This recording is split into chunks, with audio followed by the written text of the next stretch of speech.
3 is the future.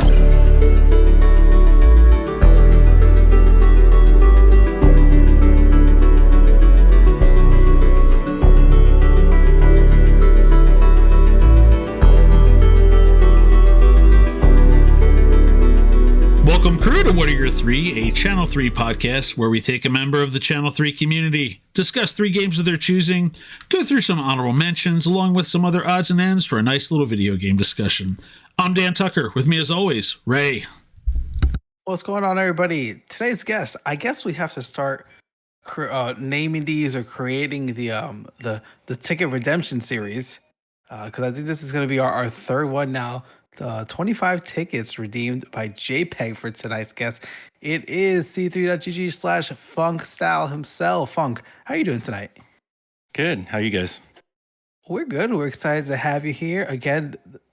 JPEG, obviously, he needed you on this show. Paid 25,000 points worth of XP to get you here, and you are here tonight. We got a nice list of games here. It is. I say, sometimes we get like these lists of like super obscure, like out there games, and then sometimes we get these lists of like games everyone loves that we want to hear and talk about. And I'm excited for it. So, Dan, when you're ready, I'm ready to go. Yeah, I have to call out the ticket redemption almost as like a front of line pass at this point, because every time we get them, Ray and I are like, oh my God, how have we not done this yet? And at this point, we have probably about 10 episodes lined up for us between podcast redemptions and a couple other things we're working on. They're like, yeah, we're going to get to the end of this like next run of 10. Be like, oh my God, how do we not do the next run of 10 either? So congratulations for being the latest. Oh my God, how have we not done this yet? And I have to figure out how to just permanently bypass and tell people like, we were going to get there. I promise. But anyway. We're not here to talk. We're not here to talk ticket redemptions. We're here to talk games. And our first game up, Disney Fast Pass. Disney. That's what it is. Our first game up, not Kingdom Hearts, not a Disney game, but in fact Final Fantasy VII, 4.6 rated on Channel 3. There's some spite ratings on there. There's some people I need to have words with that they rated it 1 to 3 stars out of spite, just because they wanted to teach it a lesson, or it wasn't Final Fantasy 8 or 9, but I love 9. I don't love 8, but yeah, trying to say it's not 8 is not. That's not a rating ground. But Funk, we're not here to talk about that. We're here to talk about your thoughts on Final Fantasy VII. Where would you like to begin? Yeah, I guess. I mean, and the theme of my lists really are video games as from like a sociological perspective, right? So, oh man, how they've influenced my life and. Where this one came from for me. So I have an older brother who because he exists, right? I had access to Atari, NES, SNES. We eventually transitioned into Sega and then eventually PlayStation, but he is very much a sports gamer. So growing up, everything was sports related. So I played Madden. I learned how to read professional defense because he actually was a high school quarterback as well. So when Final Fantasy VII hit, I was 13. It was 1997. So it very much was a game, and that was big, and in a sense that it was 3 discs. So what mysteries lie within, right? Was it 3 or was it 4? Was it 4? I can't remember anymore. I know they're breaking this one to 3 parts. I always remember 4 discs, but yeah, you're right. Go on. Sorry. Either way. No, it's all good. So it was one of those things that hit, like I said, when I was about 13 years old. So it was a cultural phenomena for me. I was also really into sports cards as a kid, and then eventually transitioned into Magic the Gathering because the high schoolers at the lunch tables before school started not only had sports cards, but introduced Magic cards too. So I got into that whole kind of fantasy thing, and I played, Final Fantasy on some of the earlier Nintendo systems. But it was kind of an intersectionality of a lot of stuff, and the themes in this game itself, that there are some climate concerns are really like ahead of its time. There's evil organizations that are plotting to take over the world. The art style was different for the time. Some of the pre-rendered backgrounds, it's really blocky looking back on it. In fact, I couldn't tell you the last time I played this game, and I'm not the kind of person that buys into a series and just follows along. So I couldn't tell you if 8 or 9 are any good, or if I would be particularly interested. It's just Final Fantasy VII. Again, it was imposing because the disc box that it came in was significantly larger than the rest. And at 13, social groups start to develop just as part of growing up. And this one was like one of the last real games that all of my friends growing up connected on. And it was one of the only games that I bought the strategy guide for because, as I'm sure you're aware, it's super deep. You start breeding animals and racing animals, and it's in a lot of ways, it's the first time I started to deal with grief with Aerith. So that's one of my quest responses, I believe, was an emotional response to a game event, and that one sticks out for me even now at almost 40. Yeah, I mean you're right. It was a 3-discer. I had to check. It's like I always had 4 discs stuck in my head, but so that was basically the end of the first disc, or the second disc was the second. I'm trying to remember now when that happened. I think it was the end of second. It was the. Yeah, I think it's the end of second because, right, you build up all your stats and then you just all of a sudden lose the things that you had her equipped with. She's got all the good gear and you don't get it back. You don't raid her corpse to get the good gear back. Any materia you had on her is just gone forever. Yeah. And I think one of the cool things about this game, at least in my experience, right, with previous RPGs that I had played, was that you had classes. And that was actually a quest recently, or we have tagline related classes, right? So what I liked about this is you could move the materia around and kind of create different character types with the characters that you wanted. So you could have a healer for part of the game and then decide that you want to move that materia to a different person and make that person, your tank or whatever.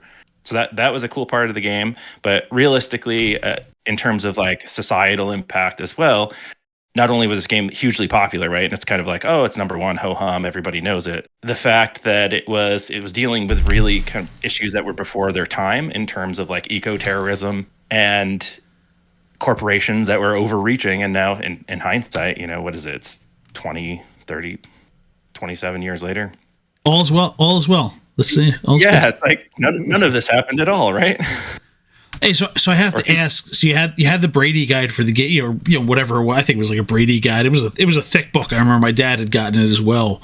How much time did you spend combing through the book when Aerith died, finding out how to bring her back? Yeah. There was that for sure. I must have missed a page. I was fortunate that a couple of friends, again, it was it's weirdly social in the very single player nature of the game itself. We got to the point where we would try to breed the golden chocobo, right? Which takes like forever, and there's like certain permutations, so the guide certainly helps with that. But we would end up trading like the old school PlayStation save cards or whatever that would erupt on you if you didn't like cross your fingers. And so yeah, it was a vibe for sure. And then even things like it's like the earliest gambling experience I ever had, going to the Golden Saucer and, and doing that kind of thing. This one, obviously it's big. It continues to influence gaming and it kind of changed gaming at large. But my personal experience, it hit at a perfect time for me as I was kind of coming of age and starting to find myself and deal with some of these social issues. I was also like a punk rock kid too, so I was very much like we're gonna get to that in your honorable mentions. Don't worry, we're gonna get there. Yeah. I was going to ask. So you mentioned your brother played a lot of sports games. So I was going to joke as you and I are in the same age range, give or take a couple months. It sounds like based on the timing here, and the Magic cards were certainly a thing. I was going to joke and ask if your brother, the high school quarterback, was trying to shove you in a locker or something through the course of this, going into that, or like what was his reaction? In all seriousness, he played a lot of sports games and stuff. What was it like when you started cracking open? Again, this monster, you come home and it's got that like the double disc package, the double package. Yeah, I certainly chewed up a lot of time on the PlayStation. He was 5 years older than me though, so by the time this hit, he was kind of on his way out of the house into college. So again, it was like a crime of opportunity for me to go really deep into something that is amazing. And right now I'm a dad. I have 3 kids, right? And the only console I have is Switch. So I have considered buying the remake, but buying the console to play the remake, but I don't know if I have that kind of time either. Well, you can always just get 7 again on the Switch. Right. I think I was just talking to Frizz the other day about that. It's like $6.39 or something on sale right now. So I'll probably scoop that, but there's another 40 to 50 hours of child neglect. I was going to ask, what was the hour count you put in? Because if that's the hour count yours was, I blew yours out of the water. Yeah. I think, and honestly, the only way I have that hour count is because I looked it up, because I was considering, I'm going to buy this. What am I really getting myself in for? I mean, when I was a kid, it was probably, into the hundreds for sure. The timer, I think the timer stopped at 99, as I recall. That's why I remember. I think it stopped counting at that point. I'm certain that I hit that for sure. Again, and then doing the Knights of the Round, and all of the different, it's good times. I've heard that's like a 10-minute animation alone now in the updated version. Like, it's an unskippable, over 5-minute animation for Knights of the Round every time. Yeah. I read that. So I read about the Switch version that there is a way to speed up some of the battles and combat time. So it's turn based, right? But apparently there's a couple of clicks you can make on a thumbstick or something that will make it run at triple speed for battles. So that would save some time. But yeah, I think the cutscenes in that game too was they were like nothing else, right? At the time, very cinematic cutscenes. The music was great. It was just overall this monster of awesomeness. So what were the other RPGs? You said this wasn't your first. What were the other RPGs you had coming into this? Experience with? I mess with Zelda and those types of things, right? But nothing like this, right? It's, I guess, more fantasy based stuff, where this was dystopian and it felt kind of pseudo modern. So that type of vibe hit a little more for me. But meanwhile, I'm playing Magic.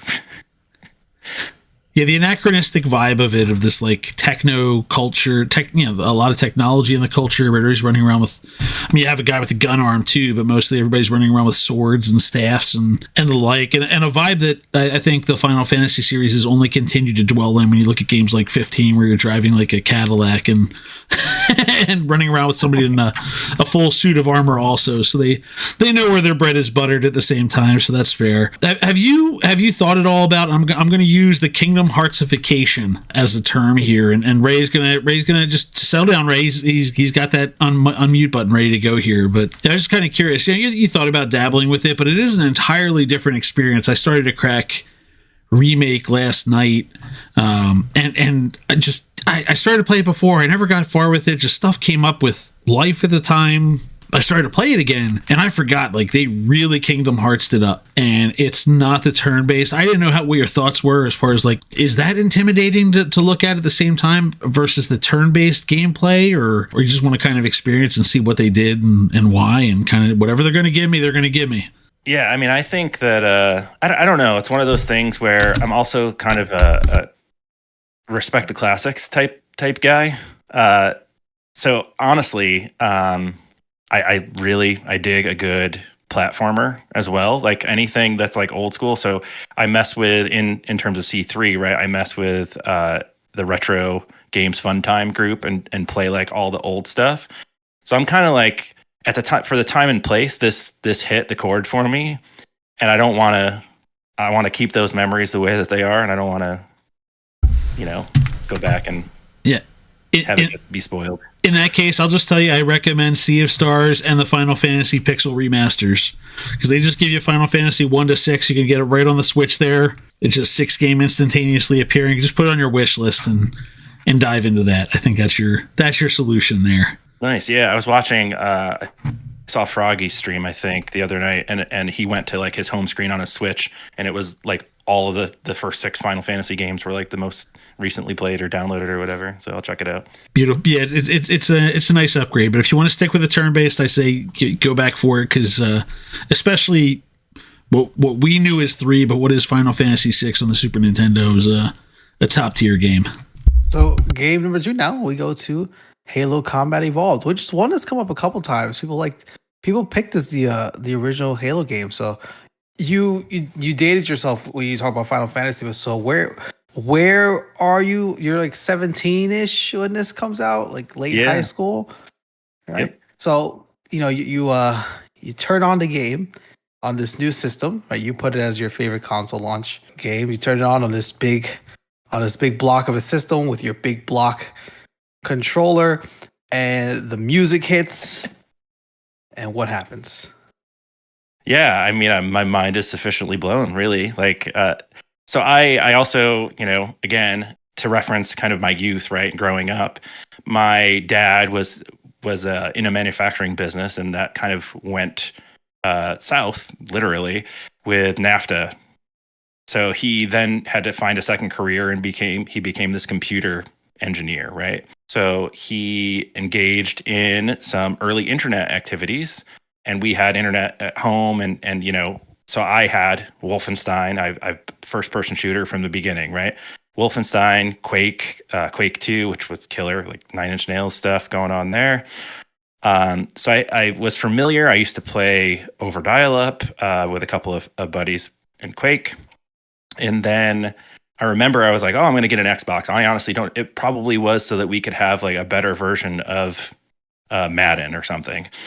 So so we got it. And as I was like figuring out what games I wanted to start with, I remember this kid who I honestly haven't thought about in probably 25 years or so. Well, 27, I guess. Well, yeah. In study hall, he was like, oh, you got to get Halo. I was like, oh, well, I didn't even realize like Halo was a thing. I was like, yeah, I'll check it out. So I got it. And again, like the title screen and the music just kicks in, because I'm a big music person as well, obviously, like, the name. But ultimately, it just presented itself in a way that nothing had before, again, ahead of its time. So in terms of like sociological perspective, you had Cortana on board with you, which essentially is like Siri living in your pocket or Alexa living in your home with you rent free. So that part was cool as well. The flood, it was, again, like the world, you're saving the world. The storyline was strong. In terms of sequels, I've played Halo 2 pretty extensively because that hit when I was in college. And then I played Halo 3. That was kind of just after college for me. But I haven't gone into anything further than that, partly because like I liked it and I don't want to drown myself in the Halo world. But it's certainly challenging. So what are your thoughts on like just the Master Chief character itself? Like, this super soldier helmet stays on, just kind of this larger than life figure that shows up and becomes, kind of the mascot of the Xbox. Yeah, I mean, I think they needed that, right? Like they needed something. They needed a Mario type character. I like the faceless nature of Master Chief and the fact that allowed them to do a lot with lighting, to be totally honest, and make him shiny and the face guard and everything. The game itself, just everything from the weapons to like the sticky grenades, again, it's similar to Final Fantasy VII in that it really has transcended culture, and it changed first person shooters for the better, I think, even now. And I think about, like, speaking of sociology or anthropological references in games, there's a whole vernacular that came with Halo for me. I don't, it's a family show, but I don't know that I knew what teabagging was until Halo happened, right? And early LAN parties, that was like the first time, because I was kind of a PC gamer that would play over 56K dial-up. I wasn't in the same room with someone when I was playing them in Quake. But with Halo and the fact that you just had like a Ethernet cable that you could link up two consoles, and now you're cooking the 4-player split screen, that stuff all, that hit really hard for me in college, to the point where, I graduated high school in 2002.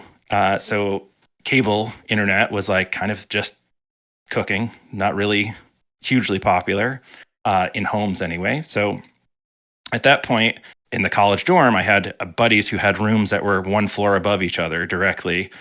And we, two of them each had to pay $50 fines because we cut a little corner out of the screen on the front of the building and ran an Ethernet cord out the front window, which was, now that you like think about it, right, where like it's the front of the dorm where everybody walks past, and it was like floors 2 and 3, so it's literally above the main door.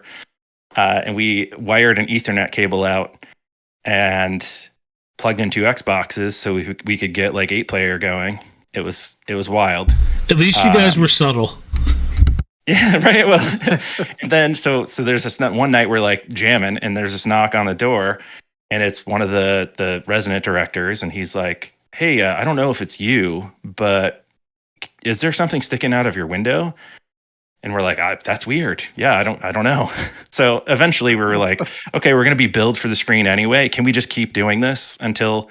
But the funny thing was the dorm itself had kind of been retrofitted with Ethernet connections in the wall, but no one had thought to do that.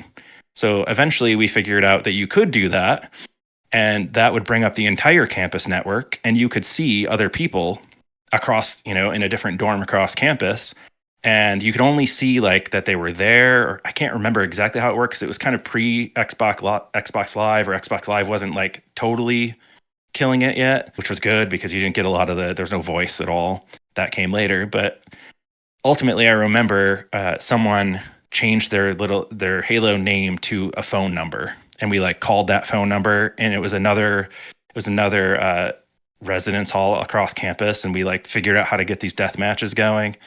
It was, again, like that was like the earliest form of like social media, because at that time there, maybe MySpace, but Facebook was only at the like select universities at that point. That's amazing. I had no idea they could like reach that far. Like, to me, I only knew that the Ethernet was just essentially just a plug from one console to another. I had no idea you could actually just kind of plug it into this I guess early cable internet and kind of find everybody with it. That's pretty amazing. Why so let's finish here. Why are we talking about Combat Evolved? Is it just where it falls kind of like in your timeline? Like, how come we're not talking about 2 or 3? Yeah, I mean, I would say so. With Combat Evolved, with a 4-player split screen, right? We had that with GoldenEye and stuff, and I've got all kinds of stories about, going home or headed off to a friend's house after school and playing GoldenEye, big head mode, paintball mode, all of that good stuff. But when this hit, and again, it was like in this social situation where I was like going off to college and I didn't really know a whole lot of people. This was a thing, along with Magic at the time, that helped me connect with folks. And the level design was great. Like, Hang 'em High is one of the finest deathmatch designed levels in the history of first-person shooters. I think that it was the selection of weapons where you could be like, all snipers or all shotguns and grenades. But yeah, so Halo 2 ends up rolling around it's like November of my sophomore year, something like that. Or maybe it was junior year, but either way, we did the whole midnight release at GameStop, and we were like third in line, and it was in a mall. So we're like standing in the mall for, 3 hours after close or whatever. But we played the heck out of that game too. It was your sophomore year, because your sophomore was my junior. So like I said, we're close. I believe that's what it lined up to be. So yeah, it's something like that. So let's go to game number 3 now. Mario Kart Wii, which is, let me tell you, when people bring up Mario Kart, I don't know if we've ever brought up the Wii one as kind of like the go-to Mario Kart game.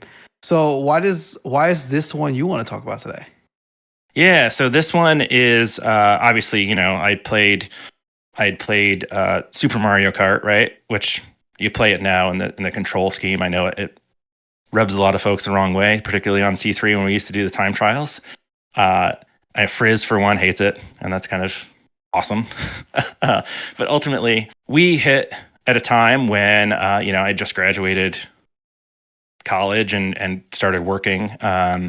And I met my wife, my now wife, but at the time was a person who I happened to be dating, and we lived 45 minutes or so apart. So we started playing Mario Kart Wii, the motion control, like when you stick it in the little plastic steering wheel, and we would be on speakerphone with one another. And she learned that, I might be a little bit competitive.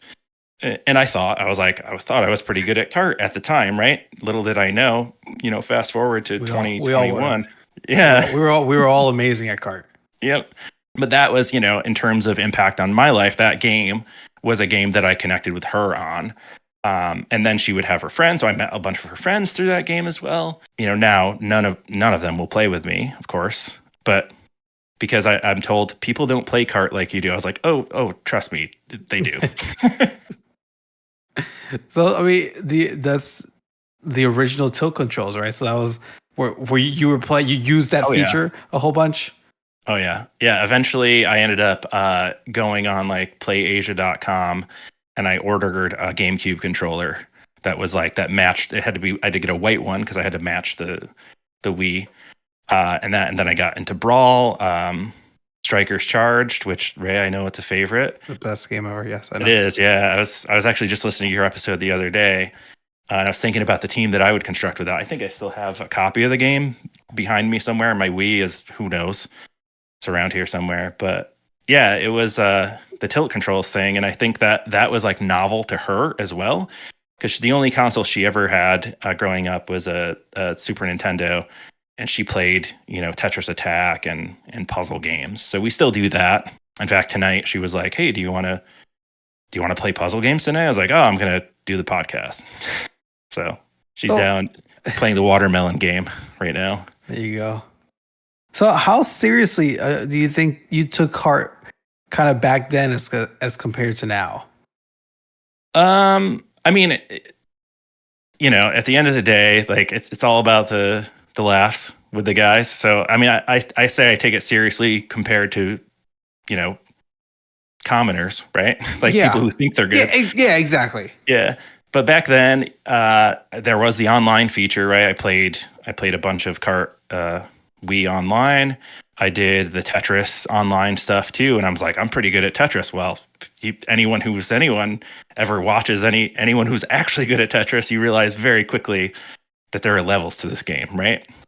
I think I thought I was good, and then things kind of tapered off with video games in general as I entered the dark ages of my gaming, which was about, I don't know, almost 10 years probably, where we had games, we moved in together, we eventually bought a house, we had kids, a lot going on. And then I found out, that there's still a bustling Wii Mario Kart community and that there's like all kinds of hacks and stuff. And I ventured down that path a little bit in terms of like taking a look at what could you really do in terms of emulation and homebrew, etc. Allegedly, let's just stick that one in there before Nintendo comes and chases us down. Right, these days, right? For promoting the custom online Wii community. They're coming after all the emulators. That is true, and that's a pretty big one. We had, who was Dan? It was Sammy who kind of showed us the whole thing, right, Dan? Yeah, Sammy Sig enlightened us on the Wii culture. On the entire kart Wii. Did you know? See, I didn't know at the time about the meta with the flame runner. Apparently, anybody that race was using the flame runner with I think it was like Funky Kong or kind of like Bowser, some little heavy person. Yeah, Funky Kong flame runner. Yeah, it. So again, like this is, I don't know at this point, what was it, 2006 or so? It was going online and like looking at like text-based game guides that people were making on like Microsoft Notebook. Like it looked like DOS, right? Where you'd go and find your walkthrough and it would be like someone had meticulously made artwork with different letters and craziness. So yeah, I was again, as like an early internet person, it pretty much permeated everything that I did. So I was like, oh, you could actually do this, you could do that.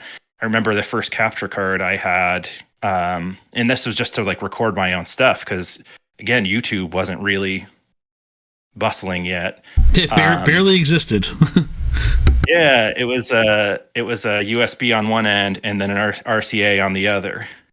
So it was like that was my first capture card, right? So I was trying, I didn't really know, but I probably if in a different timeline, if I had not met my wife and advanced in a career, bought a house, all that jazz, who knows where it would have gone. I would have been making more money than I am now, right? Just by playing games. So what character were you racing with? Oh, Funky Kong for sure. Oh, yeah. Yeah. And can you remember still like a kind of a favorite course or a least favorite course? Rainbow Road, the one that they just put in the that one. the last DLC there. Yeah, the Comet Rainbow Road, where you can't help the two big gaps, right? It's like you're tempted because you have a shroom and you're like, I can totally I go can over make that. it. I can make it.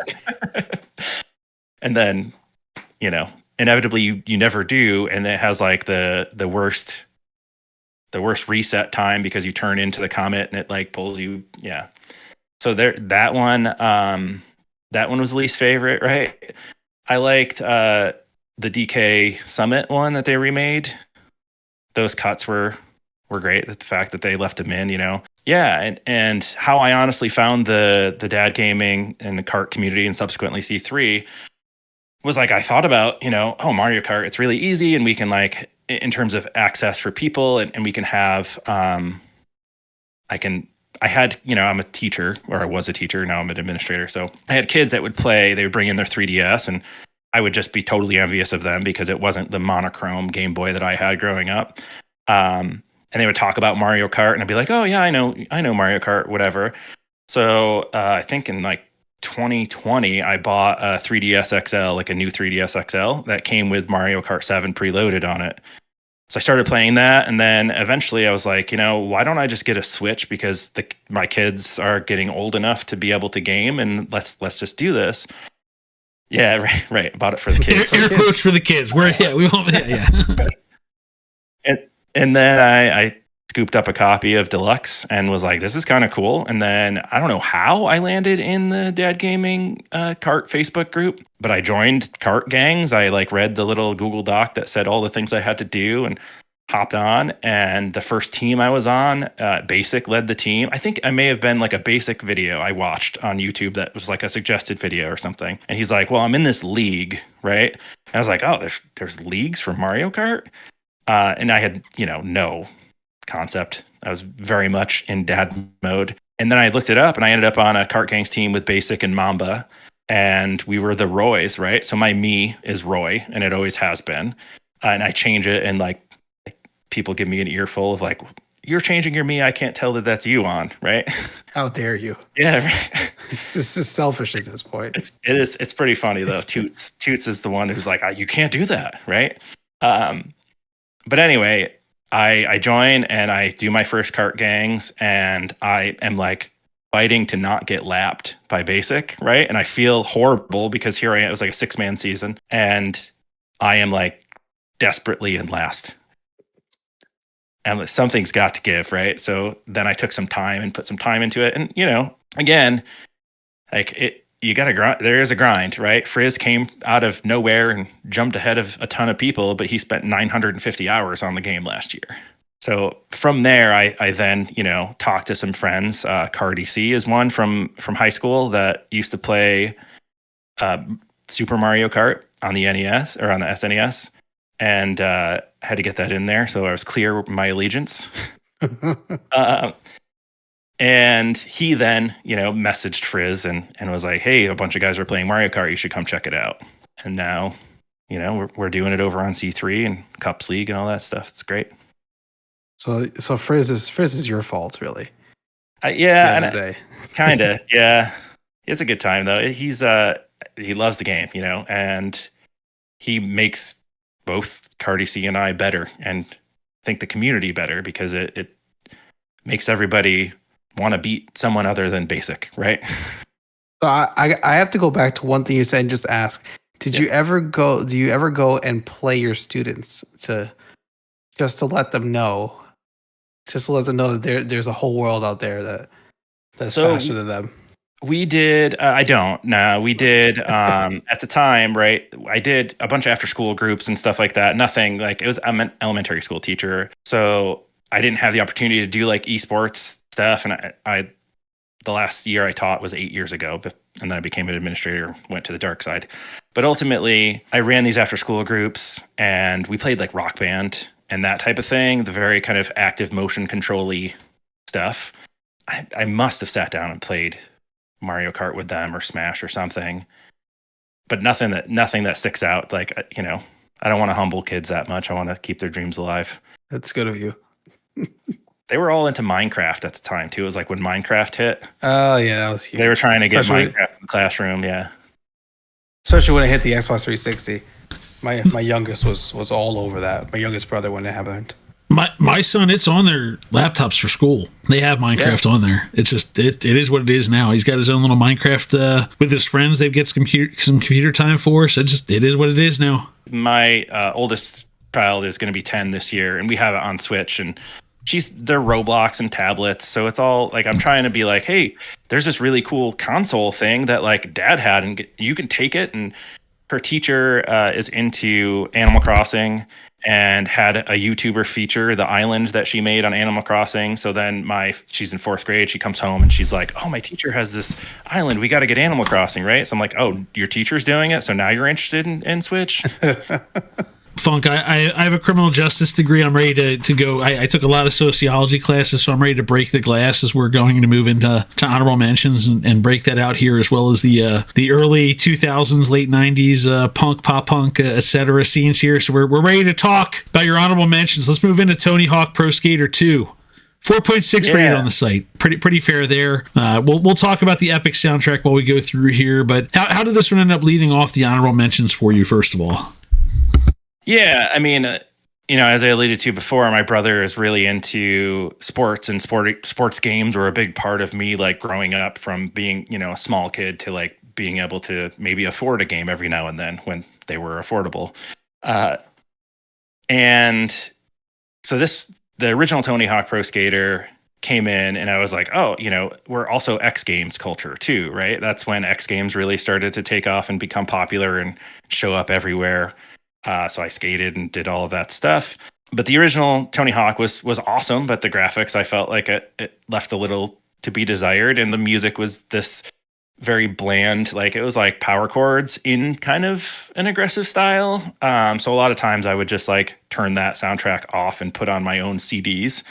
But Tony Hawk Pro Skater 2 like it diversified the landscape, right? It really was a refined version, and it came with like all kinds of challenges. Etc. And you'd get like the special sounds, and the names of the moves would be different in different colors and stuff that you had to kind of hit. So it very much was like, I think the first game I played that was really achievement based, and it would like tell you did this. Except for the ones that were hidden, but yes, yeah, you would you'd get them off the checklist there, yeah. Right. And the soundtrack, like to your point, Dan, like that's the thing. It really was like, oh, this is, it's not a Madden game for one, which was fine. Like I still like Madden. I played a bunch of Madden in college, but then I never, because those Madden people are a different kind of gamer, I think. Says the Mario Kart guy, but go on. Yeah. Fair. We in glass houses can throw no stones, Funk. Yep, we can throw shells though. Yeah, so the soundtrack is really, really what did it for me. Like it's the second in the series of games. So the first one I had already kind of familiarized myself with. The second one felt like a refinement, and it had, all the music I was listening to anyway, and the fact that it was hugely popular, and it was pro skaters that I was aware of and knew who they were, and had like Tony Hawk's everywhere at that point. That's when he really started to blow up. But yeah, I think just from a cultural perspective, it hit at the right time, which then led me into like Cool Borders, obviously, like that whole series, Cool Borders 1 through 3, whatever. Kelly Slater's Pro Surfer I had, because again, there was like the soundtrack thing, Dave Mira's Pro BMX, all of the kind of X-gamey alternative sport. The X Games compilations themselves, they had the mix of everything, yeah. Yeah, and I mean, as a kid, as like a little kid, right, I would always, like California games on NES, Skate or Die, like those were the games that I wanted to play.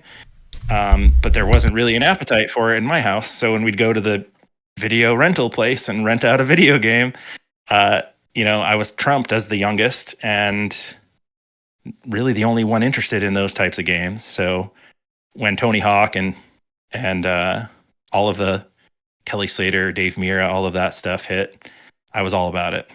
Yeah, I have to. I had prepared. I pulled up the soundtrack here because I just, it was like I got some kind of moment going through this list here. You got your Papa Roach and your Anthrax Public Enemy going down here, Rage Against the Machine. It wasn't until I hit No Cigar by Millencolin that I was like, oh, I felt seen when I hit this game. This is where you got Lagwagon here, you've got Swingin' Utters going, but it was No Cigar from Millencolin to hit that. I'm like, oh, they went deep. These are my people putting this soundtrack together. Let's go. Well, they put a Bad Religion song on a Yes. video game soundtrack, and I'm like, yeah, I'm in. Yes, indeed. Ray, what are your thoughts on Swedish pop punk? Millencolin? No, nothing. You stay muted there, right? You're good. I got zero thoughts on this one.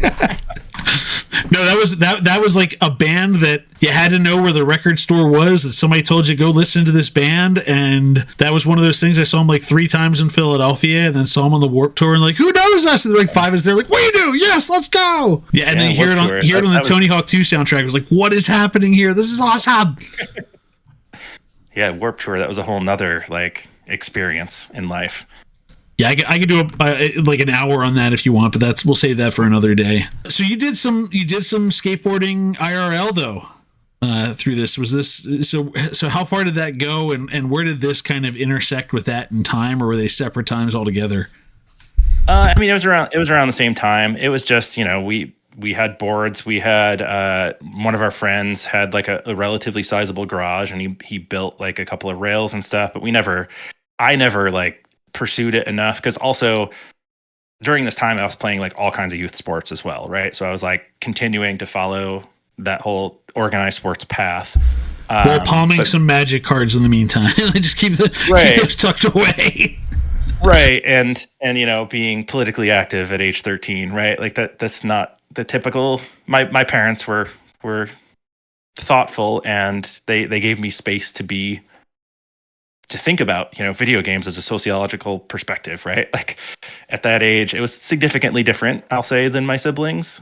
But yeah, we didn't like destroy anything. I again grew up in like a farm town, so we didn't exactly cause fear in the hearts of any business owners or insurance liabilities. But it was a good time for the time and place. I couldn't consider doing it now, because I would like just you look at a skateboard now and you're going to tear an ACL. So just don't bother.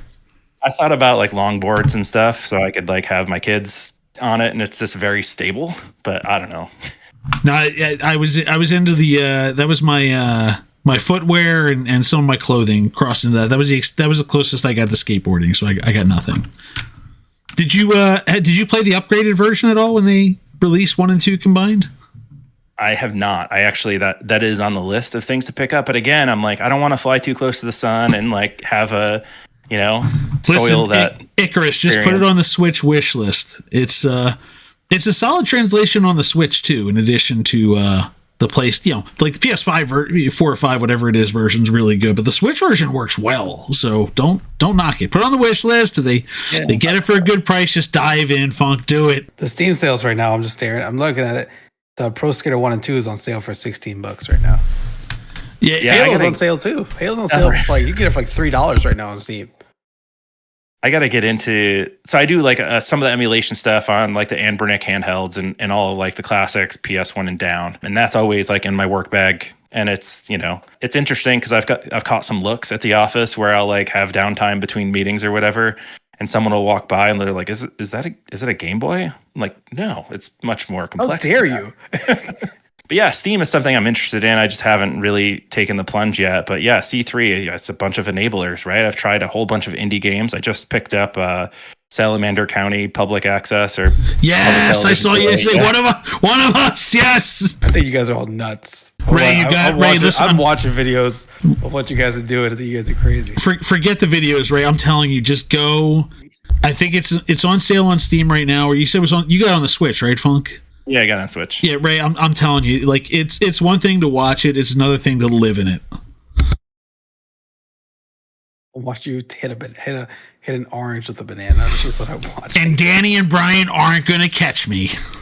All right, well, we go from the the wonderful all the musical classics of the Pro Skater series, and we jump to Diablo.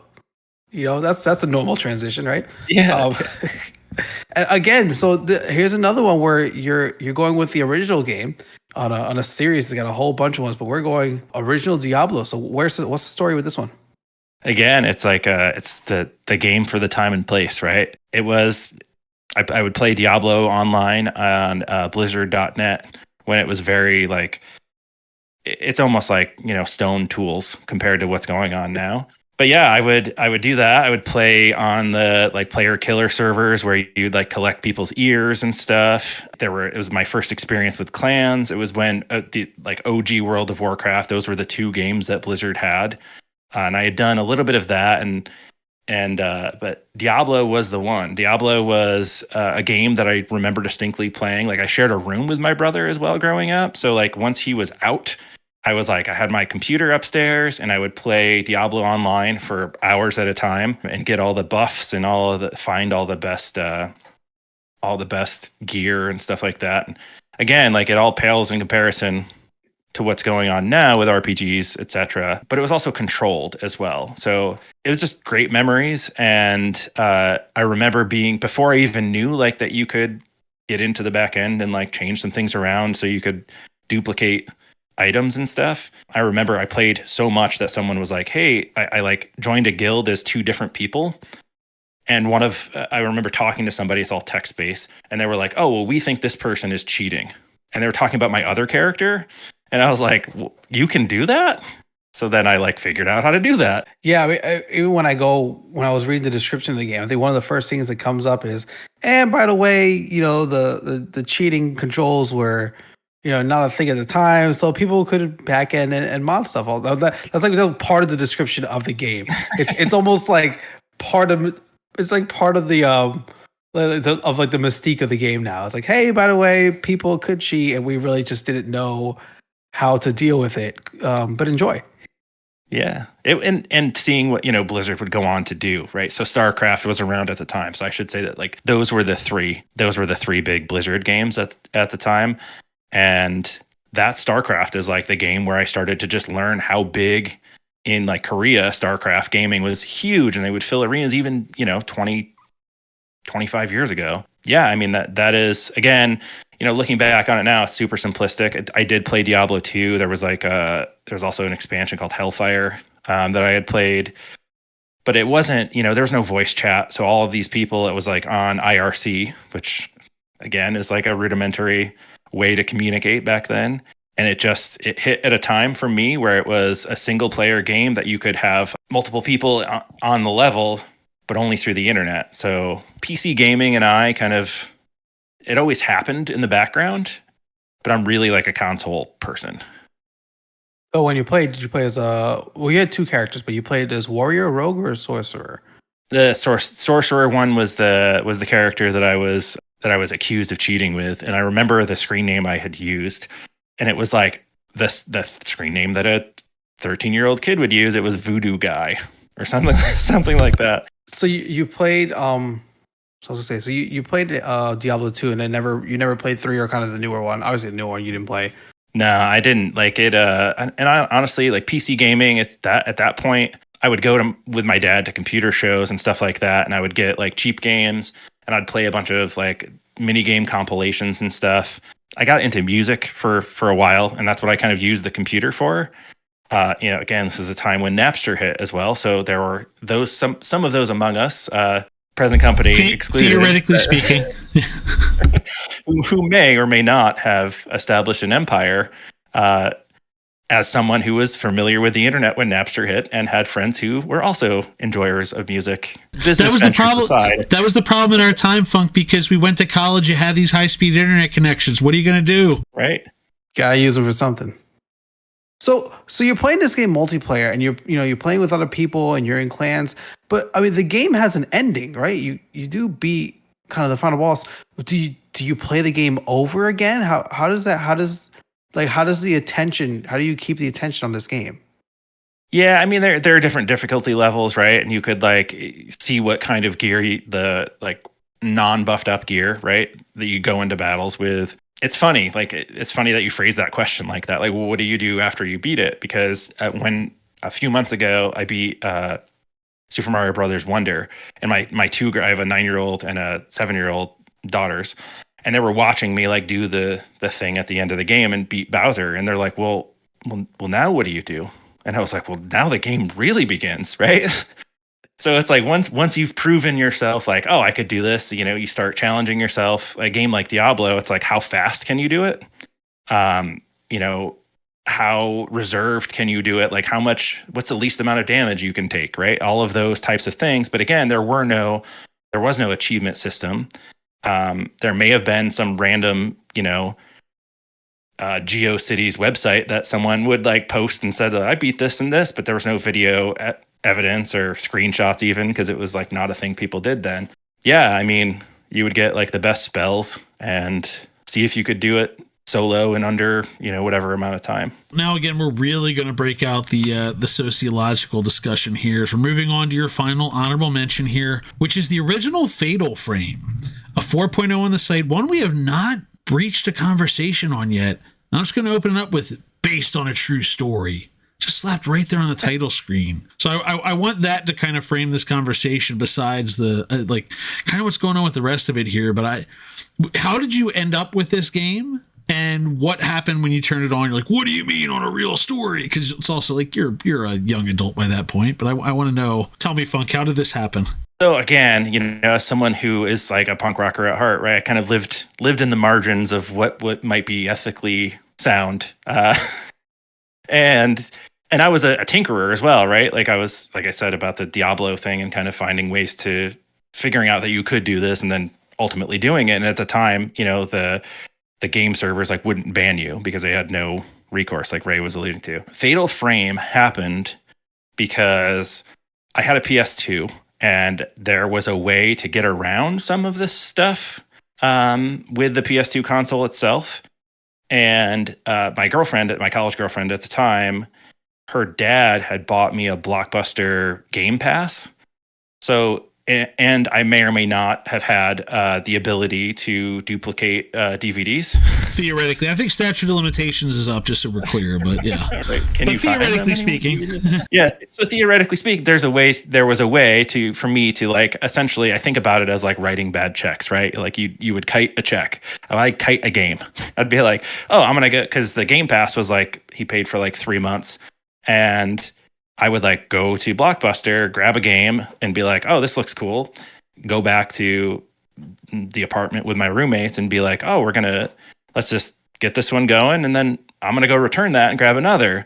And Fatal Frame was one that just happened to be like, it's got a Resident Evil vibe on the cover, etc. Well, especially if you're in a Blockbuster, probably that's a cover that's jumping out at like you. At that point in time, too, you got a lot of these, like you got like your cool borders and your SSX and all this other stuff that's got these like bright colors, and there's like Fatal Frame just in the midst of this like run of colorful game covers. So yeah, I'm sure that caught your eye. Yeah, and I had a buddy, one of my roommates was like really into horror movies too, right? So it was like, oh, Resident Evil is great. So Fatal Frame was the thing. The cover looked awesome, and we got it, and it was terrifying, right? Like it was like. The context of the game itself, right? Like the based on the true story thing. Like again, Blair Witch. I'm a Blair Witch Project guy, where it was like this is a thing, and we didn't have an internet then, people. It barely existed. Yep. So it's like that type of vibe, and just the concept of like Resident Evil. You're going at it with weapons and stuff, and it's like zombies, and and this is not. This is like supernatural. Like you could. This seems more real. But you had a gun, you had a knife. No, you had none of that. You had a Chex Notes camera. You had a camera, which they didn't even want to give you that. They wanted to do the Outlast solution, just give you a flashlight. They wanted to like have them just be scared of light. Like, all right, we'll give you a little bit more of enough. We'll give you the camera obscure and give you a little bit more of an offensive weapon against these things to capture them at least. But yeah, it was like, and now it's like, oh, it's kind of like Luigi's Mansion, right? And this game sticks out because it was one that I grabbed because I had a friend who was really into survival horror, and we were trying it out. And I remember we were like, for some reason, we were having like a whole bunch of people over to like stay the night. And I don't know if we were trying to like do an all-nighter of gaming type thing, but there were people, I distinctly remember me and another kid playing, and there's like people behind us asleep, and it's like probably 2 a.m, and there's just a scene in that game where you swing the camera obscura around, and the ambient music, the jump scare factor, like we woke the people up because we were terrified, and that stuck with me. Why does it smell like somebody? No, nothing happened.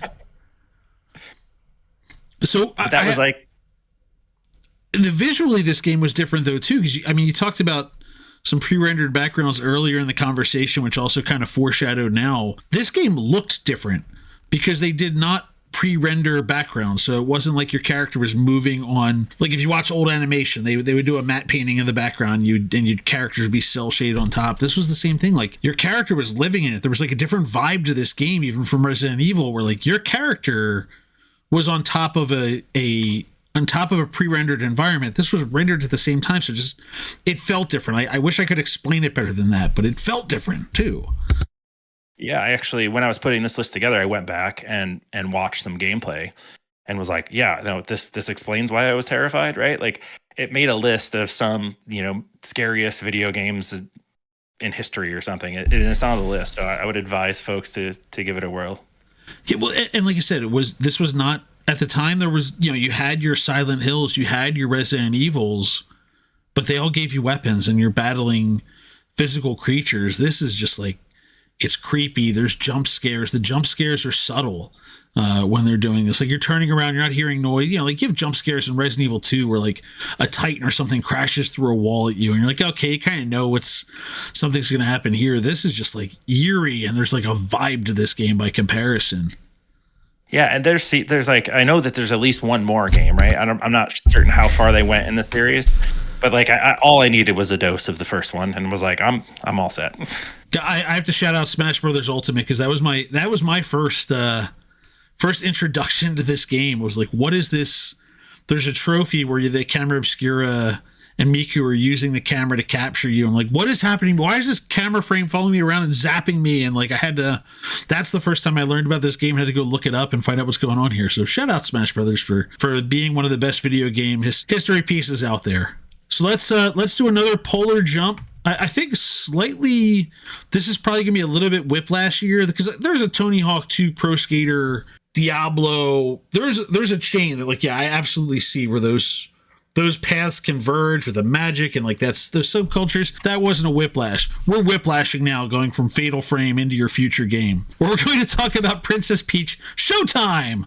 I'm trying to figure out how to say it right because they have the exclamation point on there, and I feel like Nintendo's lawyers are really going to come after me. Like, listen, we have an exclamation point on the back of this game. You're going to say it this way. Correctly. Say it correctly. Say it the right way. Yes, Nintendo Overlord, Princess Peach Showtime. But anyway, Peach trademark Showtime. I'm sorry. I apologize. I left that out of the notes. That's in the title for some Princess Peach trademark Showtime. So by the time this episode drops, it will have come out. My voucher cleared yesterday. I got the notice from Nintendo. The voucher's there. Everything's downloaded, ready to go. So tell me about this. So I mean, is this one?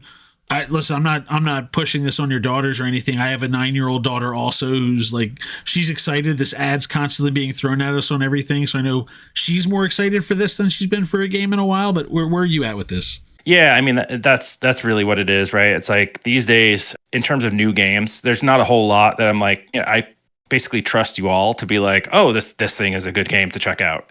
And that's, Brian specifically, he puts a lot of indie games out there, and I'm like, okay, that's a couple of bucks, I'll check it out. But in terms of engagement and wanting to get my kids involved, this is it, really. We downloaded the demo, we've played it, played the two different types of Peaches. They're super stoked. I was actually putting my 7-year-old to bed tonight, and she's like, hey, can we be the first people to get that game? It's like, well, we can pre-order it and have it downloaded. Yeah. So she's like, okay, because it happens to come out on my wife's birthday as well. So she's like, can that be mom's birthday present? I was like, that's exactly what we're going to do. That sounds like my son giving me Spider-Man 2 for my birthday and him being the first one to play it. Yeah, I know. Yeah. Yeah, so we have done, we do Just Dance. We have Switch Sports, things that are to get them interested in console gaming. I even did Trombone Champ, which I don't know. It's a good time. I'll tell you, it's a good time. I was trying to figure out how to bring that up because I was going through your quests and everything, and Trombone Champ is there. I don't even know I don't know. Thank you for bringing it up because I couldn't figure out how to do it. Yeah, it's a good time for a few minutes, and then your spouse might yell at you to not have to listen to someone murdering a trombone, because that's pretty much what it sounds like. But so yeah, the Princess Peach, you have her as the protagonist, and you're like, this is it. For my girls are really interested in it's it seems like at least the demos are easy enough and almost too simplistic. So I'm hoping that I'll still 100% it regardless. I did that with Bluey, and I did it with the Paw Patrol games and stuff to try to get them started. But they have like real interest, they're like, when does it come out? Like, oh, we know when it's Mom's birthday that we're going to have this game. So that's cool, because that's kind of a new experience outside of my fourth grader coming home and being like, well, my teacher's Animal Crossing Island was featured on YouTube. Now we're going to take a look at a quest. We're going into a question from the Channel 3 history books. We're going to pick for you to discuss. You nearly blew this one for me because I had this on the list. And you mentioned, we've got the taglines available in the Channel 3 ticket booth right now where you can level up and redeem. But I wanted to ask you, one of our quests before was to pick your RPG class. What's your RPG class? I would say Bard. So why Bard? Because that's one that's underappreciated, I think, or one that's misunderstood globally speaking. But why did you pick Bard? I feel like morale is always an issue with people when they're playing together. And I try to, I did the Cups League final season 1. It was season 1. Frizz had asked me to do like this multi-stream thing. So I like made this slide deck and was like cracking jokes and being silly. And it was, I don't know. I mean, gaming and silliness is part of it now for me. There was a time when I was serious about it, but that time has passed. So I feel like morale and just the concept of like music as an inspiration, I'm always looking for the multi-sensory thing. And I feel like Bard class hits that. For anybody who doesn't fully understand what the Bard does, go watch the Dungeons and Dragons movie from last year. When I saw in the trailer they were making Chris Pine a bard in the movie, I thought it was the single greatest thing they could have done, and they achieved the goal successfully. It was what you just described, perfectly executed. The last question we asked everybody: what's been your favorite feature on Channel 3? I think it's not necessarily a feature of Channel 3. It's a feature of all of the people that are involved with Channel 3.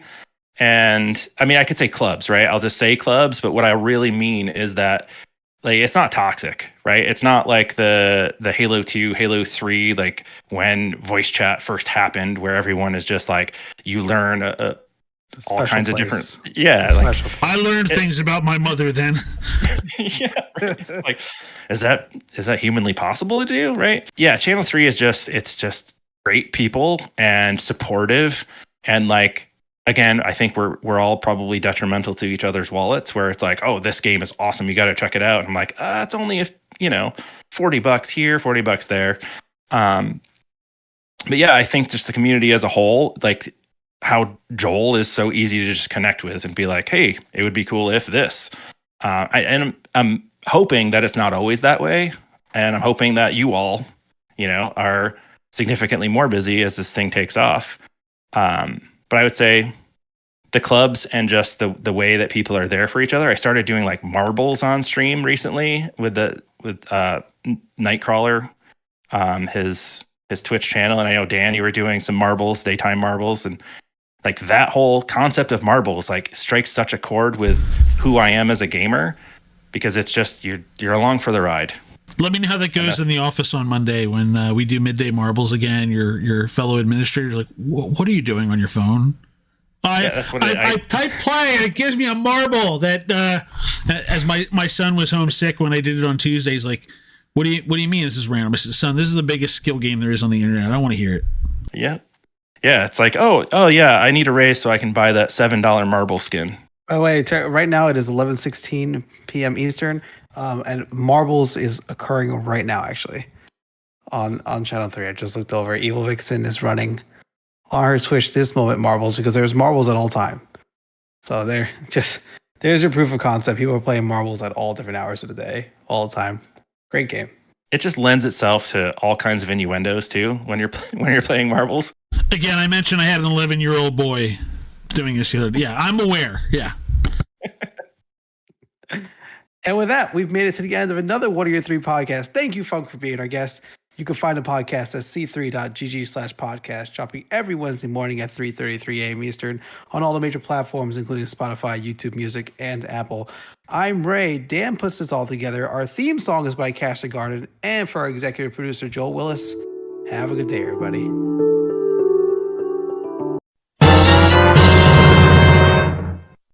I'm Ray. Dan puts this all together. And for our executive producer, Joel Willis, thanks. Oh, man. I need to do this again. Hold on. I got to do this exit again. What just happened? I'm like, I've been halfway dying for like most of the episode. I need to reread this thing. Hold on. I told you. I think I said it to Funk before you got on that like with him being in New York, I'm like the 30-degree weather changes every day, going from 40 to 70, are literally going to kill me. We've jumped right into allergy season down here. Yep. So like, let's try it again. It's going to be a fun post credits, at least, Ray. God, I haven't messed up one of those in a long time.